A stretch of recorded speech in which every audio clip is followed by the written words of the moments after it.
ఇటీవల కేరళలో సంభవించిన తుఫానుకు కొండ చర్యలు విరిగిపడి ఎందరో మృతి చెందడం, ఇళ్లు కూలిపోయిన వరద బాధితులకు సహాయార్థం శ్రీకాళహస్తిలోని సిపిఎం జిల్లా నాయకులు అంగేరి పుల్లయ్య ఆధ్వర్యంలో సిపిఎం నాయకులు విరాళాలు సేకరించారు. శ్రీకాళహస్తిలోని పెళ్లి మండపం నుంచి 4 మాడ వీధుల గుండా కేరళ బాధితులను ఆదుకోండి అంటూ నినాదాలు చేస్తూ విరాళాల సేకరణ చేపట్టారు. సిపిఎం జిల్లా నాయకులు అంగేరి పుల్లయ్య మాట్లాడుతూ కేరళలోని వయనాడ్లో కొండ చర్యలు విరిగిపడడం వల్ల ఇప్పటి వరకు 289 మంది మరణించారని, వందల మంది గల్లంతయ్యారని తెలిపారు.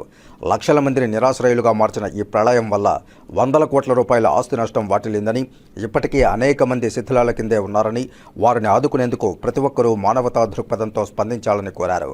నిత్యావసర వస్తువులు, బట్టలు ధన రూపంలో విరాళాలు సేకరించి కేరళ బాధితులకు పంపుతున్నామని తెలియజేశారు.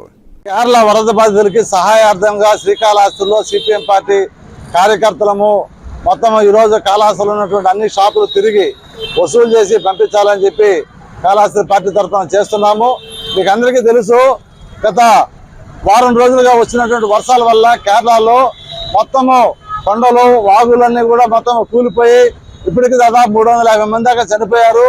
ఇంకా ఒక 300 మంది మొత్తం ఆ యొక్క కొండల కింద, రాళ్ల కింద, రప్పల కింద ఉన్నారనే వార్తలు వస్తూ ఉన్నాయి. కాబట్టి ఈ వరద విపత్యానికి మొత్తం కేరళ అనేక రకాలుగా ఆర్థికంగా ఇబ్బంది పోవడము, అదేవిధంగా అనేక రకంగా అక్కడ మొత్తం అల్లకొల్లారంగా ఉంది. కాబట్టి సిపిఎం పార్టీ తరఫున శ్రీకాళహస్తి నుంచి కేరళ బాధితులకి ఇక్కడి నుంచి విరాళాలు వసూలు చేసి పంపిస్తా ఉన్నాం ఈరోజు.